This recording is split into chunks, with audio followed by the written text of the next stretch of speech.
So I'm going to show you how I teach them to hold pressure. So normally I use a paddle depending on the dog. If the dog is really sensitive to pressure and he's already given to you, then you want to use something small like a stick, and you're going to get calves that'll move off of you and him both in case you need to help them. And so I will send him away. You want to go ahead and kind of get the flank commands going down pretty good. And if they start eating, that means they're stressing.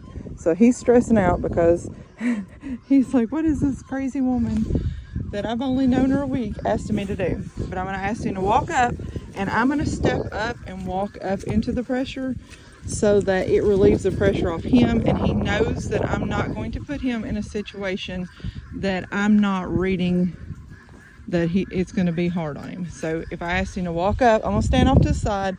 I'm putting him directly up behind him. I'm going to ask him to walk up. That one calf is turning around and facing him, and that one heifer is too. So I'm going to let him, good boy. I'm going to brag on him, let him hold the ground, then I'm going to ask him to walk up. Good, yes, good. There, stand. Good boy. And then I'm going to brag on him. And if he goes in to bite, if they're moving, I'm going to correct him. But it won't be a big correction. It will be a small correction. And his best side is to the right side. So you want to start with hard stuff on the side that they are good at, that they like. Good dog. Yes. Here, walk him up. Good. Good. Right there. Walk him up. Walk him up. Good dog. And if he starts, you can read their expression. His ears go back, and you can just see according to their expressions. You want to watch the dog. You can watch the livestock too out of the corner of your eye, but your focus kind of needs to be, if the dog keeps looking at you, don't look at them. But if the dog is looking at the livestock, then you want to read that dog's expression. See how he's looking at me? He's like, I'm not sure what to do here. I'm trying to be good. So I'm going to let that heifer go ahead and use the bathroom, because I'm trying to take as much pressure off that dog as I can, because I'm teaching him something completely new. And if he comes to me, I'm going to reassure him. Now, as time goes on, this stuff is going to get less, because I'm going to make him more independent from me. But right now, I don't care if he's dependent on me, because that means he's listening. And he's not just reacting and going in and biting and chasing stuff, because that's the fastest way to get gates bent or your dog pummeled or something. Here. Away. So I'm going to send him off to the right. Away. Good dog. Away. And he's pulling away, and that's fine. Away. Come on. That just means he's telling you he don't want to get close to him. He's not comfortable getting close to him. It's okay. Come on. So I'm going to increase it. I'm increasing his tolerance to that pressure. And I'm going to see how he stopped. That calf turned off. And I'm going to tell him, good boy. Good. Because the calmer he can keep your calves, the better in the longer end. The longer he's going to live, and the better your fences are going to hold up, and your gates are going to hold up. Here, come by.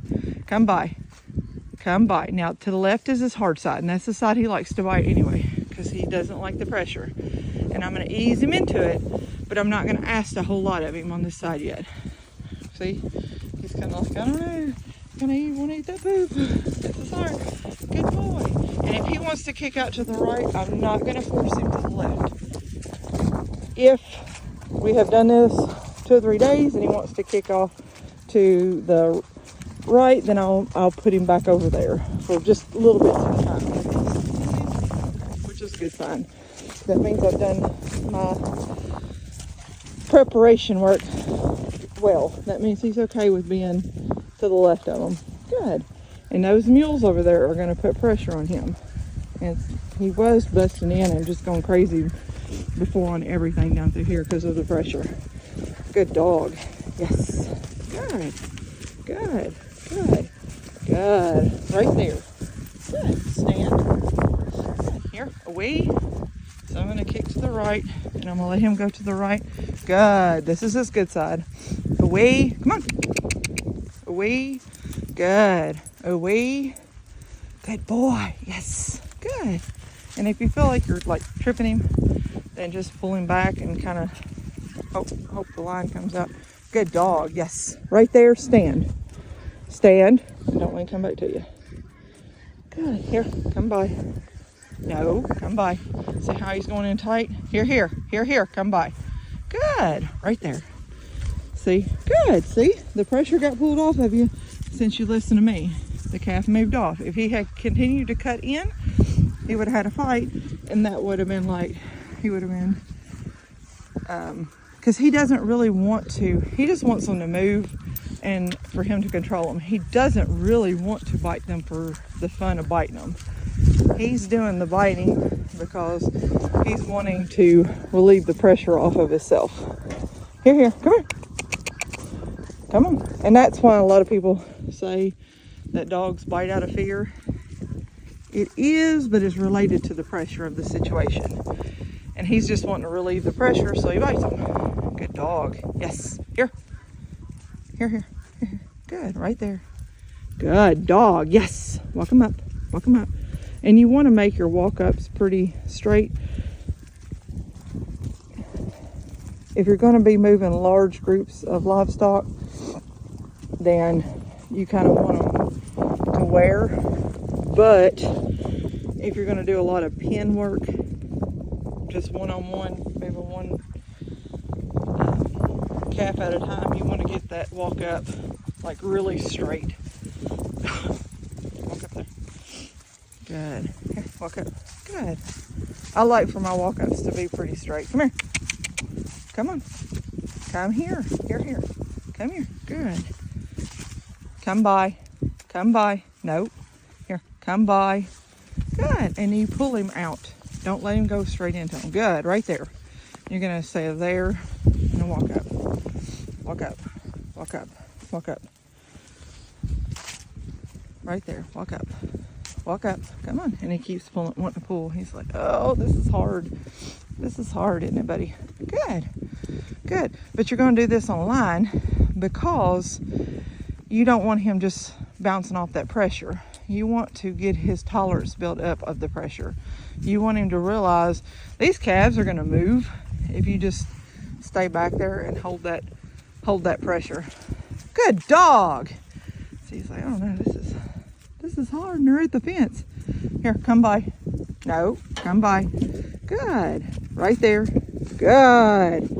See how I let him cut in, but he stood? That's okay. But next time I would ask him to cut back. But there was that gate there, so I didn't ask him to really cut too close. But this is hard for him. This dog, last time I worked calves, he was like trying to heal them, and he was just busting in. He's really improving. He's understanding the pressure and release doesn't have to be all of him going crazy on him to release the pressure off of him. That mule's looking back. Leave it. Good. And the reason I said that to him is because his owner said that they let him mess with their donkey.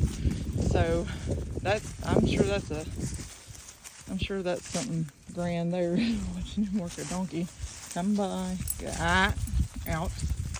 There. Good dog. Yes. Good. Come by. Good. There. Stand. Good dog. Good. Walk up there. Good. There. Good. Walk up there. Good dog. Yes. Look how calm he's being. What a good dog.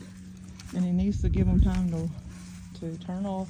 If I have to, I'll step forward, because this is all about showing him that they will move. And this one is not moving. Good. Walk up there. Good. This is one of those things that you want to teach to keep weight on your calves too, because the dog gets running, just get them all stirred up. The calves get stressed and you lose a lot of weight off of your animals. These probably get more exercise than they really should, but I try to switch out calves quite a bit. I said, what you doing? Good boy. See how he just jumped at him, but he didn't flip to the head. So I'm going to tell him good dog for sitting there holding that, because that calf did turn around and look at him, and he has the right to tell that calf move after it got done peeing. Good boy. Good. Good. Right there. And you might have to go back in and correct him if he starts trying to bite them because they are walking. Because he's like, oh, I get to bite him. I get to get after him now. But it's just, you're just setting boundaries for them. Sometimes they can do it when the calves stop, but don't do it if they're walking. And then if you want them to go faster, you're going to add like words like sick them and push them and like that kind of word. I don't know if you can hear it or not, because I don't want to teach that to him now. Good. Welcome up. Good dog. Yes. Good. Good. You see how the line is relaxed? It's not to drag him where I need him to go. It's to see if he's doing it, if he's accepting of the pressure and what I'm asking him. Come by. Good. Good. Good. There. Good. Good dog. What a good dog. Yes. Good dog. Good. Good. Here, away. Good. Good. It's okay. Away. Good. So I'm gonna start working him up towards the heads now. We're gonna walk up and hit the heads a few times because that's where I need him to really hold this pressure. Good. Come on. Good. Good dog. Good.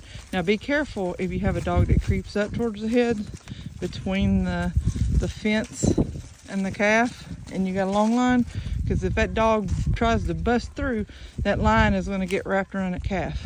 So really make sure that you kind of step back. Good dog. Good. You see how you just walked up into that? Good dog. Just be careful and know your livestock that you're asking him to walk up, and try not to let him get up too far, because he can get his feet wrapped around their, or the line wrapped around their legs. Good dog. Yes. What a good dog. This has been a good working session for him. Good. Good. Good. And just because your dog is not like super aggressive, ready to take on everything the very first day that you go out to work them, does not mean that you can't make it into a good dog. Some people, they just want the best and they don't want to have to worry with it. And I suggest with those people that they go out and buy it. If you want your dog that you have to be the best that he can be, then you need to spend the time to train it and go from there.